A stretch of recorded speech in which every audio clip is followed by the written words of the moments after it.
10 € offerts. Et votre premier pari remboursé en cash. Avec le lien en description et le code promo JDR10.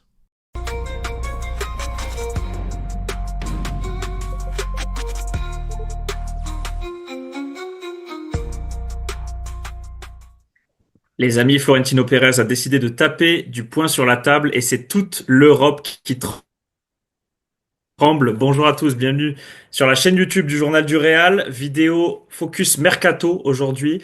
On vous a déjà fait une foire aux questions hier où on a beaucoup abordé le marché des transferts. On a aussi parlé de Xabi Alonso, mais aujourd'hui on va se concentrer sur le Mercato parce qu'il y a énormément de choses à dire. Le Real Madrid et Florentino Pérez s'activent en coulisses. Il y a énormément de mouvements, même des choses qu'on ne sait pas encore. Donc on va aborder tous les dossiers brûlants à commencer par Alvaro Carreras, puisque le latéral gauche du Benfica devrait débarquer dans la capitale espagnole dans les prochains jours. On va y revenir en détail. Avant ça, comment vas-tu, mon cher Pablo? Écoute, je vais très bien Tanguy, merci à toi de t'être rendu disponible aussi tard. Il est 21h41, l'OGC Nice est actuellement un club de Ligue des Champions. Il mène 3-0 face à Brest, grâce à un gros match notamment d'Evan Guessant, c'est le match que je suis en train de couvrir. Mais les amis, j'ai décidé, aujourd'hui j'avais envie de vous faire un point mercato, j'ai eu envie de demander à beaucoup de personnes, par-ci par-là, des informations sur le mercato qui arrive, parce que je sens le Real Madrid et Florentino Pérez très chaud, on me l'a confirmé, donc je vais vous confirmer beaucoup de choses. On va commencer effectivement par Alvaro Carreras, mais je vais aussi, je pense, vous dévoiler quelques petits trucs, ou en tout cas confirmer des informations qui sont sorties à un moment, qu'on a ici démenti, puis finalement ça revient sur la table. Là, les gars, je pense que moi, j'étais le premier à dire que le Real Madrid n'allait pas se bouger, allait être laxiste comme d'habitude, et franchement, je me suis trompé sur toute la ligne. Donc, Idem quand, pour quand- moi. quand je prends un Idem pour moi. pari, Je voyais un été assez calme. non mais quand je vous dis que moi, quand je fais des paris, généralement, et là, pour le coup, j'avais parié que le Real Madrid n'allait pas se bouger, et c'est tout l'inverse qui se produit, donc je suis très heureux, et on va commencer par, comme tu le dis, Alvaro Carreras. Avant de commencer sur Alvaro Carreras, je tiens à souligner l'excellent travail de Senior Naninho sur Twitter, qui est celui qui a eu l'exclu Alvaro Carreras il y a de ça, je crois que c'était il y a un mois, 3 semaines. C'est lui qui a mis en Un peu moins, un ouais. peu moins. Hmm. C'est lui qui a dévoilé l'intérêt et le choix de Carreras comme étant le numéro un. Donc bravo à lui. Euh, mais vas-y, je te laisse enchaîner et on va commencer. Coup de chapeau, effectivement, à Seigneur Danilo, qui a été le premier à révéler le nom d'Alvaro Carreras comme cible numéro un pour le poste de latéral gauche. Écoute, Alvaro Carreras, on a envie d'en parler aujourd'hui puisque c'est assez brûlant. On entend dire par-ci par-là que les négociations sont en cours. Un coup, le journal AS nous dit que c'est très avancé, quasiment opération finalisée. Un coup, on nous dit ça va prendre du temps parce qu'il y a cette fameuse finale de la Coupe du Portugal le 25 mai prochain. Donc c'est une date évidemment clé pour le Benfica. Ils veulent pas manquer cette rencontre hyper importante pour eux. Donc on avait envie d'y revenir. Ce qu'on peut vous dire, les amis, et après je vais te lancer, c'est que Alvaro Carreras et le Real Madrid ont trouvé un accord total. Ça, on peut l'affirmer. Et je vais rebondir du coup là-dessus. Encore une information dévoilée à l'instant par Seigneur Danilo sur Twitter. Une information que j'ai pu du coup également avoir cet après-midi. Accord total avec le joueur. Le joueur jouerait gratuitement au Real Madrid. C'est ce qu'on m'explique. Maintenant, en fait, le seul point à démanteler, on va dire, c'est d'être dans l'attente de savoir comment on procède pour financer le transfert. Le Real Madrid, je veux pas dire qu'ils sont pas chauds de payer la clause, parce que ça se trouve, ils vont être obligés de payer la clause, mais ils vont essayer de négocier à un prix un petit peu moindre que la clause. On le rappelle, la clause est à 50 millions.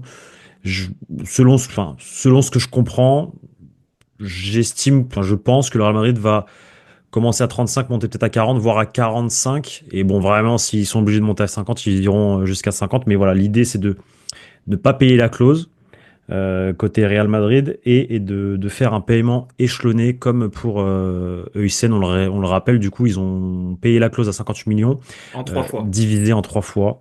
Euh, donc voilà. Et comme annoncé, donc on l'a expliqué il y a de ça, je sais même plus quand c'était, qu'on disait, tu viens de le rappeler, qu'on avait dit que tout allait se décanter après la finale de la Coupe du Portugal. Au passage, le Benfica a fait match nul aujourd'hui face à Braga et le Sporting a gagné. Du coup, le Sporting est champion. Carreras vient de perdre le titre au Portugal. Euh, j'ai l'impression que tout peut s'accélérer cette semaine. En tout cas, accord total avec le joueur, ça, on peut vous le garantir. Mais j'ai la sensation, selon ce qu'on me dit, comment on me parle, que ça peut vraiment s'accélérer cette semaine. Donc avant la finale de la Coupe du Portugal.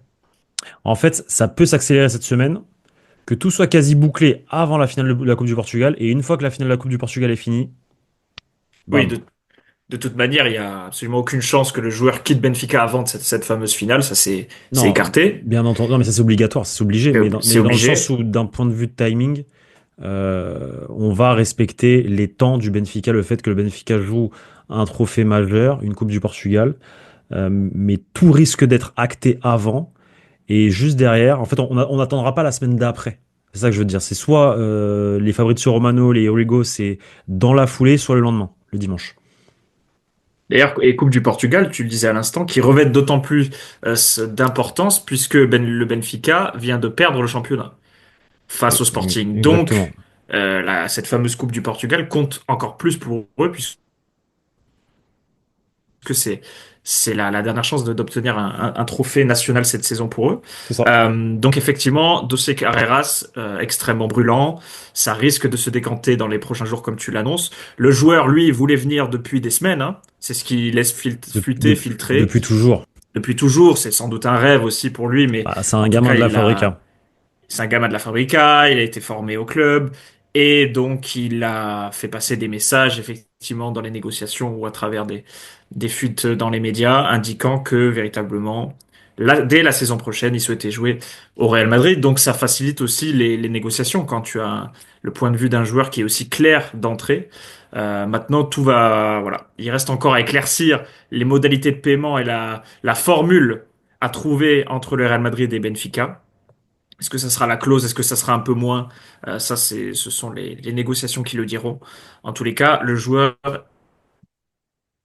est extrêmement enclin à venir dans la capitale espagnole. On passe, si tu le veux bien, alors je vais un petit peu bousculer le conducteur Allez, parce qu'il y a une news vas-y. toute fraîche qui vient de tomber. Ok. Allez, je te fais rêver. C'est le journal AS qui indique, mais on en a parlé hier dans la FAQ, que le Real Madrid considère très sérieusement le rapatriement de Nico Paz. Ouais. Oui, oui, ça m'étonne pas. Ça m'étonne pas. Et écoute, je pense qu'il fallait attendre effectivement l'avis de Xabi Alonso. Bon, ils l'ont très certainement eu. Mais ça m'étonne pas parce que c'est un transfert finalement pas très cher, une clause de rachat à 10 millions, aux alentours je crois que c'est entre 8 et 10 millions, même pas. Et que c'est un mec qui a survolé en Serie A cette saison. Donc autant le rapatrier et est un jeune espoir qui peut encore plus grandir avec Xabi Alonso. Donc oui, c'est la tendance que j'ai aussi. Et on le disait hier, ça fait une cartouche de plus sur le front offensif. Donc c'est toujours ça de prix. Et c'est vrai il a fait ses classes du côté Bon, de Côme. ce que je peux, Il a grandi depuis l'époque où il jouait au Real Madrid. ce que je peux te dire Vas-y. également, c'est que côté com, j'ai la chance d'avoir quelques contacts à com. Quand je demandais de ça il y a un mois, 2 mois, comment ça se passe avec Nico Paz, etc., il y avait que des bons retours. Un garçon très sérieux qui a envie d'apprendre, qui est motivé, etc. Et quand je demandais est-ce que tu penses qu'il va rester ou ça me faisait des l'emoji comme ça là. Donc, voilà. Côté com, on se doute bien que le joueur ne va pas rester très longtemps. Je pense qu'ils apprécieraient quand même le garder, hein. Ça, Ah c'est bah un secret de forcément, polichinelle. Mais forcément, est-ce qu'ils vont forcément. être capables de le retenir compte tenu de l'existence de cette fameuse clause de rachat, effectivement, entre 8 et 10 millions? Bon, ça va être compliqué pour le club italien, mais bon, la possibilité quand même existe. Exactement. On passe au dossier Vinicius? Non. Passons d'abord, parce que c'est du chaud. On va laisser les gens mijoter un peu. Passons au dossier de défenseur central qui est une information qui est sortie ce matin. Et c'est drôle parce qu'on en a parlé hier. Donc en gros, bon, tout à l'heure, j'ai tiré mon chapeau à Seigneur Nani. Là, je tire mon chapeau à Teddy, du journal du Real.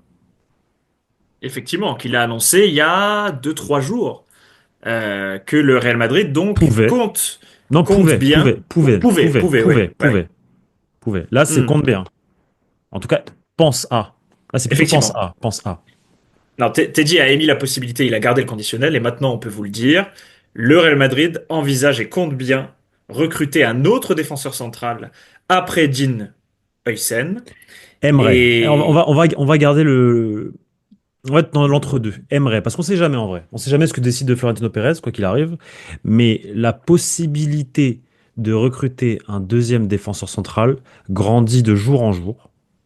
Ça, je pense que c'est la tendance. Il y a plusieurs noms sur la liste. Donc, le premier, c'était Huysen, on l'a eu. Le deuxième, c'est Atto. Les deux autres, vous les connaissez, mais c'est plutôt pour du long terme. C'est 2026 Konaté, 2027 William Saliba. mais pour William Saliba, il y a une petite possibilité, un petit chemin que ça se fasse dès cet été, on est d'accord. Alors, moi, j'ai pas cette info. C'est Teddy qui l'a sorti, moi je lui fais confiance.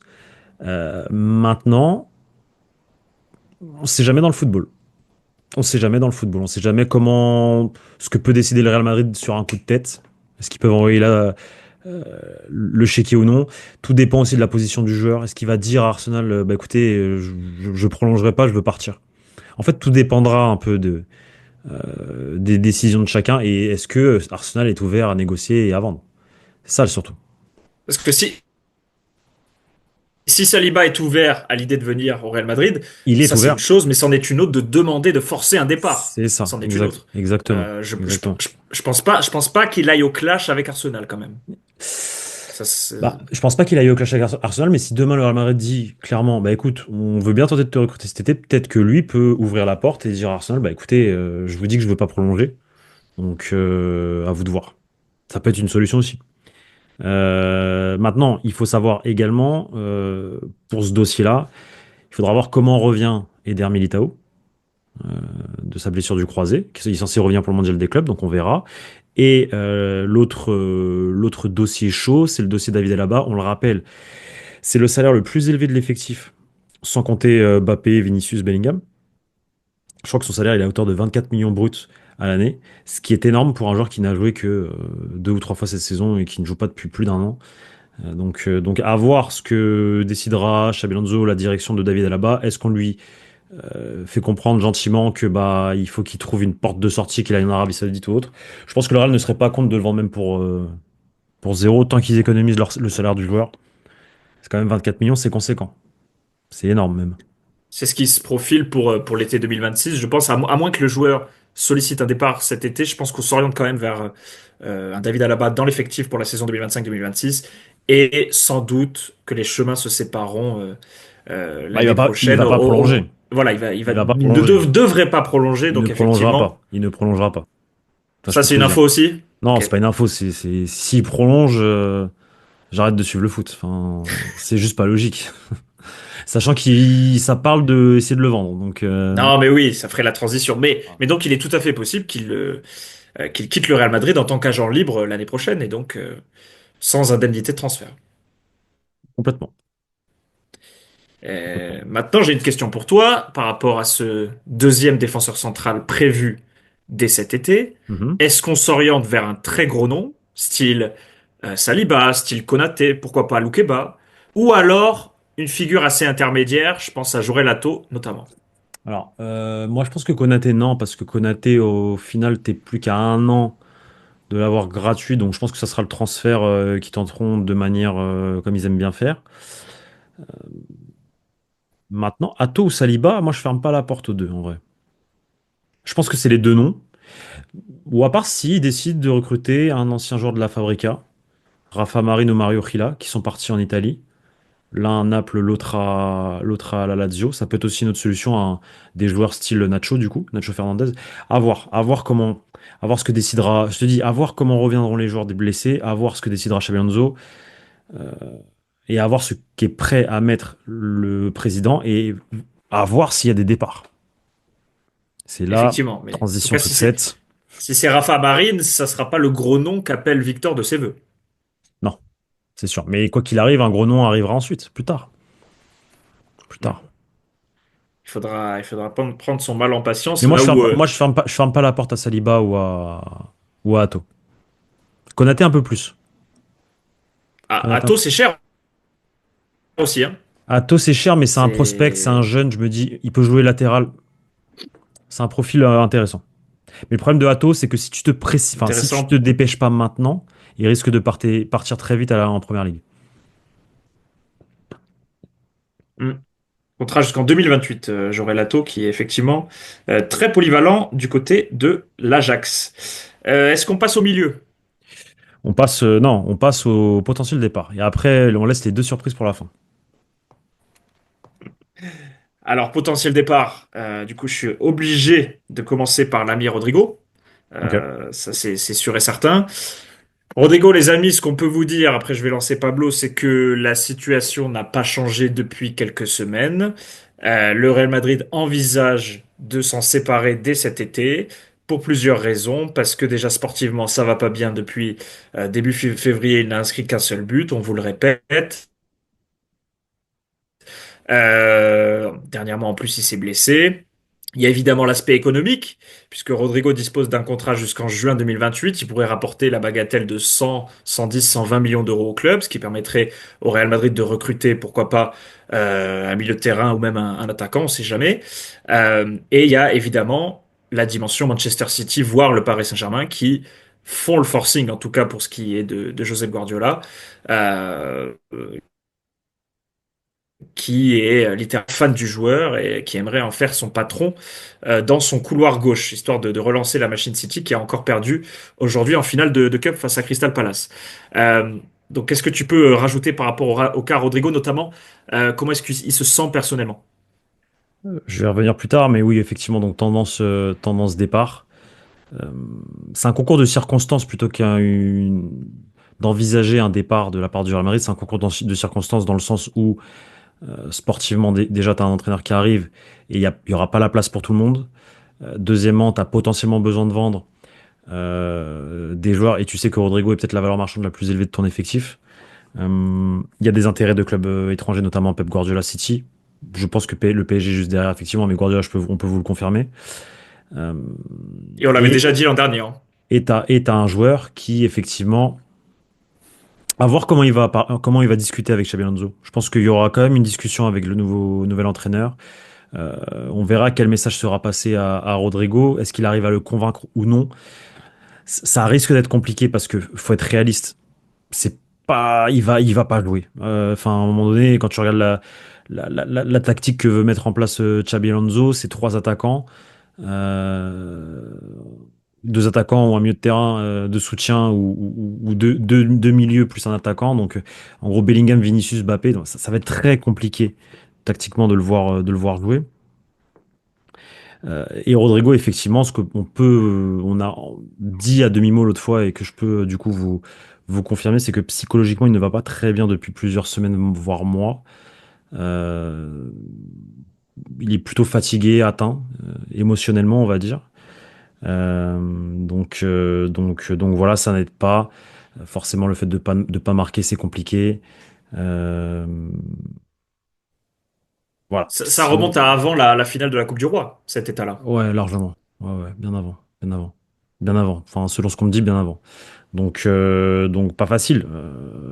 Et je peux comprendre, encore une fois, si on analyse l'aspect sportif, quand tu vois que tu joues toute la saison côté droit, dès que tu as un blessé, on te met à ton poste de prédilection. Tu fais plutôt une bonne performance, mais dès que la star revient, on te remet à droite. Bref, c'est des hauts et des bas, c'est compliqué à gérer, on peut comprendre. Maintenant, il y a une autre problématique dans tout ça, et ça se passe en coulisses. C'est que l'entourage du joueur est assez problématique. L'entourage du joueur est assez problématique. En interne, beaucoup le savent. Euh, et ça peut ne pas plaire le nouveau coach aussi. Voilà. On l'a souvent répété ici dernièrement. Rodrigo, on va dire ces 5-6 derniers mois, joué par décret, parce que Carlo Ancelotti avait l'obligation d'aligner les quatre, chose qui s'est avérée être une faillite sportive. Mais et c'est dû notamment à un entourage un peu toxique en coulisses qui mettait la pression pour que le fils joue absolument, sinon il quittait le Real Madrid. Parce qu'on le rappelle l'année dernière, Manchester À ce, City, à ce Guardiola, point-là. Donc ça va à ce point-là. C'est À partir du moment où tu mets la pression pour jouer, c'est que si tu mets la pression pour jouer, c'est que derrière, tu as les arguments pour dire c'est soit je joue, soit je pars. Sachant qu'il y a Mbappé qui arrive et qu'il y a Vinicius et qu'il y a c'est Bellingham. un comportement un peu capricieux. Et derrière, faut assumer sur le terrain. Or, ça n'a pas été le cas. Bienvenue dans le monde du football. Ça n'a- Ah, certainement Angélique. Je ne fais pas partie de ce monde-là, en tout cas pas directement. Donc c'est vrai que on a du mal des fois à imaginer tout ce qui se passe en coulisses, la toxicité des entourages, ça a joué des tours à plus d'un joueur, effectivement. Et à ce moment-là, il y a deux possibilités. Soit tu te laisses grignoter, soit tu mets à l'écart les éléments perturbateurs. Je ne sais pas si Rodrigo ira jusque-là. En tous les cas, voilà, il vit un mal-être depuis quelques semaines, quelques mois. Moi, je le situe à peu près quelques jours, quelques semaines après son fameux but contre l'Atlético de Madrid, où là, il avait livré un superbe match. Mais après, c'est vrai que une sorte de descente aux enfers sportive et peut-être pas personnelle, mais en tous les cas, il ne vit pas cette situation de la meilleure des manières. Donc Rodrigo, il faudra rester très attentif à sa situation, puisque comme on vous le répète depuis des jours et des jours, il peut réellement quitter le Real Madrid dès cet été, en cas de grosse offre, évidemment, parce que le Real Madrid ne le laissera pas partir pour 20 ou 30 millions d'euros. En parlant de Brésiliens, ça y est, on peut évoquer le cas Vinicius.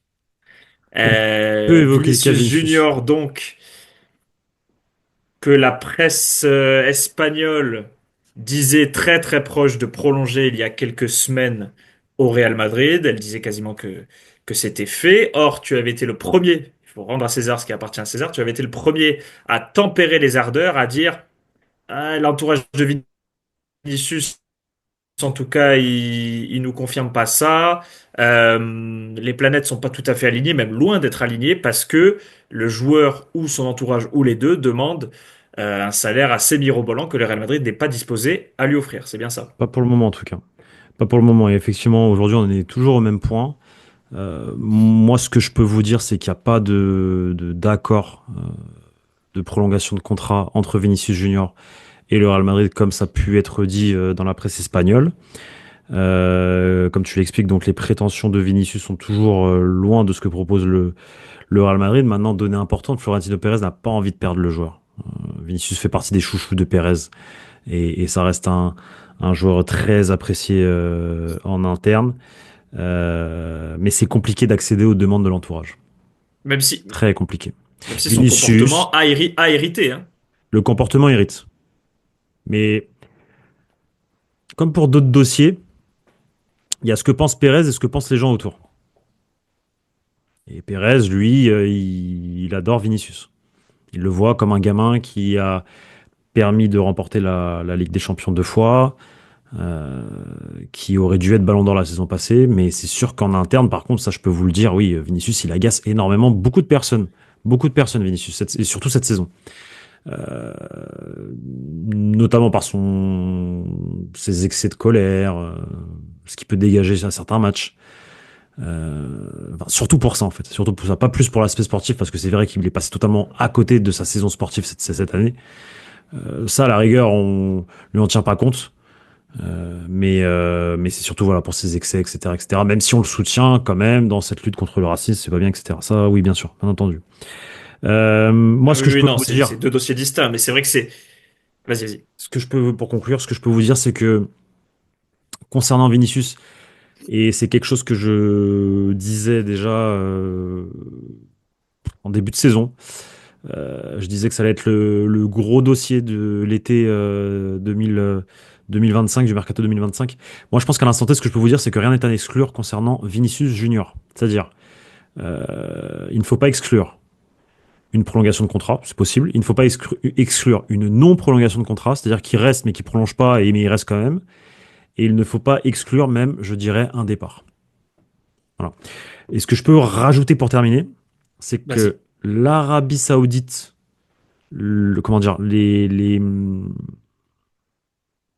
l'approche, enfin les, les, les, les appels de l'Arabie Saoudite à Vinicius Junior, il y en a un peu moins que l'année dernière. Par contre, on commence à voir certains clubs européens porter un certain intérêt pour le joueur, notamment du côté de la Première Ligue. T'as un club ou pas? J'ai pas de club. J'ai pas nom de club. Mais quoi que, enfin, un mec comme Vini, je pense qu'il a la porte ouverte partout. Bien sûr. Mis à part peut-être City. Après, je sais pas, peut-être je dis des bêtises, mais j'ai pas de club. Je sais juste que la Première Ligue est une autre potentielle destination de Vinicius Junior. Et que Ça, l'Arabie Saoudite, ça redescend un petit peu parce que bah, je pense ils se sont mangé un stop à l'époque. Maintenant, est-ce que l'entourage ne joue pas sur cet intérêt passé pour mettre la pression au Real Madrid? Possible aussi. certainement, ouais. Certainement. En tout cas, c'est un scoop hein, que la Première Ligue s'intéresse concrètement à Vinicius. Évidemment que Pas éno- concrètement. Tu utilises toujours des. Concrètement, non, c'est pas ça. Ils sont là. Ils observent. Ils regardent. C'est pas concrètement. Concrètement, c'est fort. il porte un intérêt. Il porte un intérêt. Un potentiel intérêt en fonction de la situation, de comment se déroulent les négociations avec le Real Madrid, de comment l'Arabie Saoudite aussi, quelle est la position de l'Arabie Saoudite par rapport à tout ça. Et sportivement, si on a un conseil à donner à Vinicius Junior, en tout cas, on l'espère, s'il décide de partir du Real Madrid, on espère qu'il ne partira pas pour sa carrière sportive en Arabie Saoudite. Ah, ça oui. Parce que c'est un potentiel ballon d'or. Donc partir à 24 ans ou à 25 ans en Arabie Saoudite, je pense que c'est gâcher, même si tu vas récupérer beaucoup d'argent, ça c'est sûr, mais tu vas gâcher ta carrière quand tu as un potentiel pour aller, je sais pas moi, que ce soit à Manchester United, à Liverpool, à Arsenal, à Chelsea ou à Manchester City, à un endroit où tu peux être la star et être le numéro un et potentiellement gagner le ballon d'or. Voilà. Vous l'aurez compris, il y a certains clubs de Première Ligue qui aiment beaucoup, qui apprécient La, Vinicius. la première ligue apprécie Vinicius. Voilà. Mais je pense que l'Arabie Saoudite n'est pas totalement à écarter non Non. plus, même Non, si non, non, non, non, non. effectivement, C'est juste que la il y a tendance, beaucoup, elle beaucoup, a, beaucoup moins de bruit. voilà, la tendance, Il elle y a a un peu moins de bruit. baissé. La tendance a un peu baissé, ouais. Et je crois que tu l'as pas précisé, mais tu me l'as dit en off. Il faut aussi redire que si on s'en tient strictement au joueur et non pas à son entourage, lui, il désire rester. Il désire rester, c'est ce que tu m'as dit en off. C'est son club de cœur. Maintenant, c'est son club de cœur, il l'a dit maintes et maintes fois, qu'il voulait marquer, écrire l'histoire au Real Madrid, qu'il voulait s'inscrire dans la durée. Maintenant, si le scénario euh, de la non-prolongation de contrat de Vinicius avec le fait qu'il reste ce profil, il risque d'y avoir le feu au lac dans les prochains mois parce qu'il a un contrat jusqu'en 2027 et le Mm. Real Madrid ne peut peut-être pas se permettre de garder Vinicius jusqu'en 2026 sans prolonger son bail. Euh, donc c'est peut-être le scénario qui arrangerait le moins les merengues parce que du coup ça accentuerait aussi l'intérêt de plusieurs clubs pour Vinicius la saison prochaine. Donc le club madrilène a tout intérêt, à mon sens, à prolonger aussi vite que possible Vinicius Junior, même si tout est possible comme tu l'as indiqué. Euh, il est l'heure de parler des milieux de terrain. Ok. Les milieux de terrain, Tu veux donc pas plutôt, comment tu veux pas plutôt. Bon, allez, vas-y, ok, vas-y, les milieux de terrain. Les milieux de terrain. on garde les dingueries pour la fin de la vidéo, si tu vois ce que je veux C'est dire. pas une dinguerie, mais Euh, voilà, les... Ah bon, quand même, hein, quand même. Les milieux de terrain, écoutez, ce qu'on peut vous dire, c'est que le Real Madrid envisage là aussi de recruter un milieu de terrain. Et il y a même un journal, je crois que c'était le journal AS, qui disait que la Maison Blanche envisageait de recruter un milieu de terrain pour la Coupe du Monde des clubs. Donc là aussi, c'est un dossier qui peut aller vite. Maintenant, il n'y a aucune piste qui n'est avancé. Arrête-moi si je me trompe, mais je pense que je avancé, suis non, dans le vrai. y a pas de avancé. Plusieurs, aucune piste n'est avancée. Plusieurs noms sont évoqués. Plusieurs noms sont sur les radars merengue. Angelo Stiller de Stuttgart, on vous l'a dit. Reinders de l'AC Milan. Ezequiel Palacios du Bayer Leverkusen. Et je crois que tu as aussi d'autres noms à nous dire. J'en ai un. C'est tombé ce soir, on m'en a parlé. C'est un nom qui est sorti dans la presse espagnole en début d'année. J'ai été très surpris quand on m'en a parlé aujourd'hui. J'ai demandé vraiment, j'ai dit, hein, mais t'es sûr, genre c'est béton. Genre. On me dit que il y a un potentiel intérêt, encore une fois, il n'y a rien de concret, mais il existe un potentiel intérêt pour Rodri. Alors, qui est-ce a que, shippé le Ballon d'Or à Vinicius. est-ce que c'est en corrélation avec l'arrivée du nouveau coach qui apprécie potentiellement le profil? Est-ce que c'est parce que City pourrait envisager de le vendre? Moi, ça me surprend quand on me dit ça, je vous le cache pas. Ah oui, Mais je vous le dis quand même, parce que en même temps, tu as des gros médias qui l'ont sorti à l'époque, notamment AS, notamment Joachim Marotto, qui a été le premier à sortir l'information de Huysen au mois de février. Et quand on m'en parle aujourd'hui, bah, ça rejoint un peu ce qui s'est dit en septembre, octobre, etc., avant la blessure du joueur. Alors, moi, pourquoi je suis étonné également, c'est parce qu'il s'est fait une grave blessure et qu'on ne sait pas le niveau qu'il va avoir. exactement. Mais on me dit, fais-moi confiance. Donc, écoutez, je vous en parle. À prendre quand même avec des pincettes. Mais il existerait un potentiel intérêt pour Rodri, les gars, ouais. Du Real Madrid. Donc, à voir jusqu'à où ça va. Grosse incertitude sportive, tu l'as dit, concernant Rodri, parce que là, il va revenir, je pense, prochainement. J'ai pas suivi ça de très près, mais ça fait de longs mois qu'il ne joue pas. Il a subi une rupture des ligaments croisés, donc c'est sûr que effectivement, ce potentiel intérêt est assez surprenant. Et je vais te donner un autre nom, moi, que j'ai lu dans la presse espagnole Ok, aujourd'hui, ok. toujours chez As. Je sais pas si t'as vu ça, mais j'ai lu que le Real Madrid s'intéresserait peut-être à Enzo Fernandez de Chelsea. J'ai vu que c'était la presse argentine. Alors, je pense que oui, effectivement, le Real Madrid. Déjà, le Real Et Madrid. aussi, effectivement, la presse argentine Alors, en a parlé. le Real Madrid, je vais aller, ça va être très vite, hein, je vais aller de court, mais le Real Madrid était intéressé quand il est allé à River Plate et au Benfica, c'est vrai. Mais ça m'étonnerait que le Real Madrid lâche autant d'argent pour un milieu de terrain parce que Enzo Fernandez, il fait partie des meilleurs. Ce serait un transfert de malade, mais je. Parce que c'est quoi? C'est 120 millions d'euros? 130 millions d'euros? Très compliqué. Très compliqué. Contrat jusqu'en 2031 pour Enzo Fernandez. Donc, ça serait une opération extrêmement onéreuse. Bon, je voulais juste relayer cette information du journal AS et effectivement de la presse argentine aussi qui en parle depuis quelques heures. Bon, ça vaut ce que ça vaut, mais ça reste à suivre. Euh, Tu veux nous parler peut-être d'un cyborg?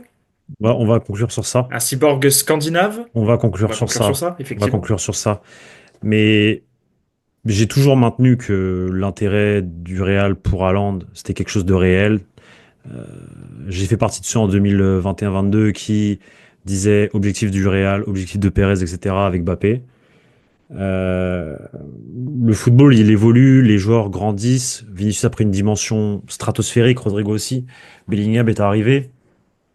Ça a toujours été- du coup, ça a fermé la porte à Erling Haaland. Maintenant, dans un monde où Rodrigo part et potentiellement Vinicius, je pense que le dossier Erling Haaland, il devient prioritaire en interne. Voilà, c'est ce que je peux vous dire. Parce que le joueur, ça a toujours été un souhait de jouer au Real. Jouer en Espagne encore plus. Et, euh, et que le Real Madrid a toujours cette volonté de ramener les meilleurs et que ça a été toujours un objectif à l'époque de Pérez. Et ça le sera toujours, juste que bah, jusqu'à présent, c'est compliqué sportivement de le ramener. Parce que là, tu le mets où quoi? Enfin, tu sors qui du 11 pour faire jouer Haaland? C'est ça le problème. Maintenant, dans un monde où je vous dis, t'as ces deux mecs qui partent, faudra être attentif à ce dossier parce que ça risque de s'accélérer. Maintenant, c'est que des hypothèses. Il n'y a rien de concret parce que bah, c'est même pas sur la table parce que bah, Rodrigo et Vinicius sont des joueurs du Real Madrid et Vinicius, c'est même pas sûr qu'ils partent cet été. Mais si les deux, s'il se passe une révolution, une dinguerie, je vous dis que Haaland, attention les gars. Surtout que je pense qu'il y a une clause. Ça, je sais pas parce qu'il a prolongé là jusqu'en je sais pas quel 2034, je crois. Mais je pense ils ont quand Il a même. prolongé jusqu'en 2034 et il y a une clause secrète, enfin, qui est dans la presse, activable en 2029 ou en 2030, d'après ce que j'ai lu. Euh, donc c'est pour ça que moi je suis quand même très sceptique